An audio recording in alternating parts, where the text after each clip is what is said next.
Sinisira na ayan, sinisira ni Lutan kasi to, kinakagat niya yan eh. Ayan, sirang-sira na yung screen na yan, pagka nagkikidlat. Ang gusto, ayan, tingnan mo oh. Nakailang palit na ako dito, tinakpan na nga to eh, kasi sinira na niya. Ano, tag dito, gusto ko lang sana magpalagay ng grills. Yung matatakpan yung dito sa mga kantuhan, yung mga kanto ng screen. Kasi kaya ko lang siya gusto lagyan ng grills. Para may harang lang siya na bakal, para hindi masira ni Lutan yung screen. So, kung ito, masyado na malaki to. Kahit siguro maliit lang, basta yung kanto nitong screen, hindi siya matatamaan. Hindi niya kayang sirain. Kahit tingnan mo, sirang-sira na, Ang ingay-ingay pa niya pagka nakidlat. Yan lang naman ang gusto kong matakpan. Kaya gusto ko palagyan na lang siya ng bakal. Yan lang. Lutan, Hala. Ilalim ng upuan. Kasi nakulog. Nakulog din na sila makaano. Ayan na. So, ito na nga. Sinasabi ko sa inyo yung mga aso ko. Nakulog. Mga aligaga na. Si Lutan. Ang laki na ni Lutan. Sobrang taba. Grabe, Lutan. Para ka ng kabayo. Taga-ubos kasi ito ng mga tira namin eh. Grabe taba niya. Ang laki mo, Lutan. Grabe talaga tong ason to. Ito si Luna. Masungit yan eh.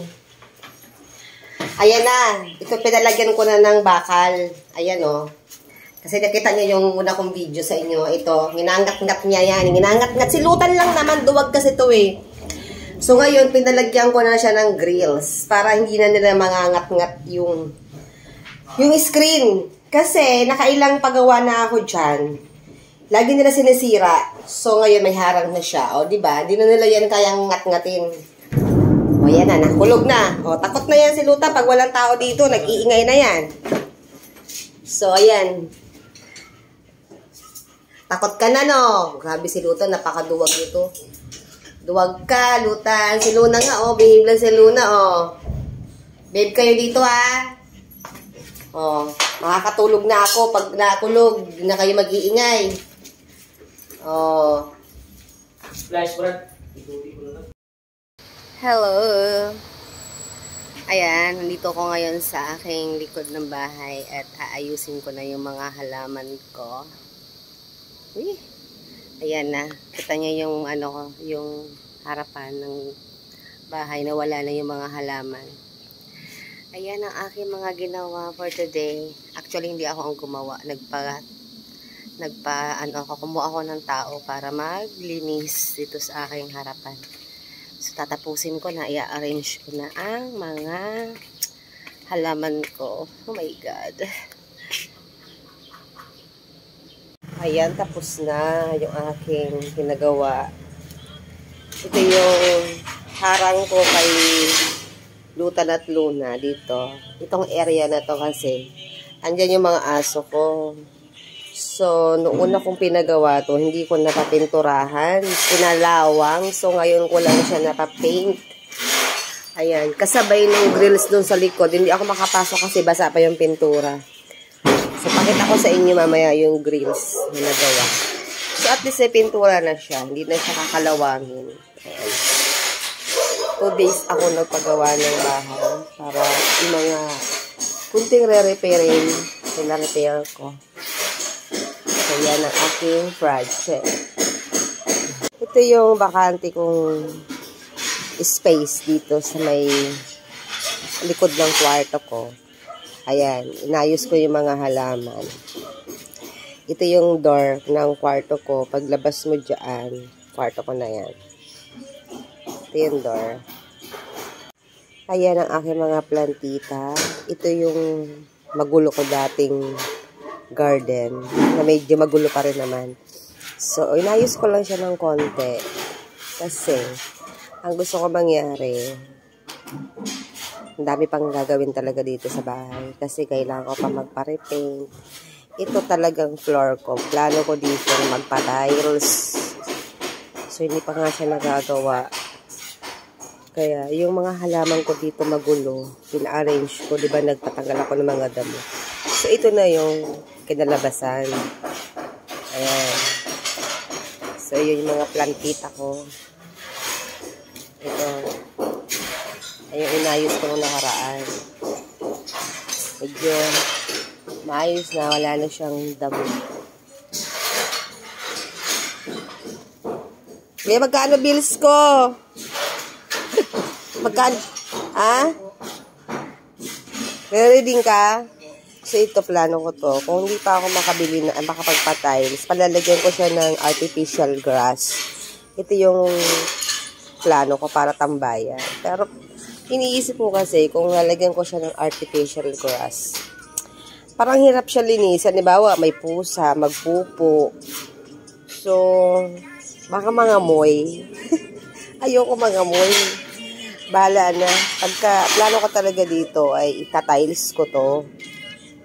Kasi malaki pa tong space ko na to. Ito, akin to. Yan. Space ito, napakalaki pa ito. Isang sasakyan pa pwedeng i-parking dito. Saka sa loob nitong likod ng dirty kitchen ko. Malaki pa yan. Saka ito yung harapan ng bahay ko. So, plano ko rin dito, lagyan ko sana siya ng artificial grass. Yun na nga naisip ko. May mga pusa kasi na tumatambay. Baka mamaya, mga moy ba? So, wag na lang. Kasi lagi rin siya nababasa. So, pag ipunan ko na lang, pag may time ako, ipatiles ko na lang ito. So, inayos din nila yung bubong ko. Kasi tumutulo kasi yan. Laging basa yung floor ko. Inaayos ko rin to. Ayan, oh. Ito. Laging basa yung floor ko. Kasi nga, may tumutulo doon sa alulod. So, inayos nila. Tsaka, may gripo kasi ako dito. Ang nangyayari, hindi kasi pantay ang pagkakasemento. Nai-stack yung tubig. Kaya, nilulumot ako. Ang gusto ko, ipapatiles ko to area na to. Itong area na to. Lahat yan naka-tiles. Someday, lahat yan nakatiles hanggang doon sa dulo. Kasi malaki-laki rin ang gagastusin. Meron naman, kaya lang, syempre may priority tayong inuuna. Hindi pa siya priority. Darating tayo dyan. Tsaka kailangan ko na magpa-repaint ng bahay. Ayan, oh. Matagal na tong color green na to. So, siguro last year, ang pinaayos ko muna kasi yung mga alulod ng bahay ko. Pinapalitan ko yung kisame, ang hard reflex, saka stainless na alulod. Paikot tong bahay ko to. So, unti-unti natin napapagawa ang bahay. Unti-untiin lang natin. So, next project ay magpaparepaint tayo ng bubong, wall, itong bakod. Parepaint natin yan. Tsaka, ipapatiles ko na lang to. Kasi pinag-isipan ko kung artificial grass. Sayang, ang mahal din. Ang laki na magagastos ko kung lahat ito artificial grass. Saka, may mga pusa na tagpupupo.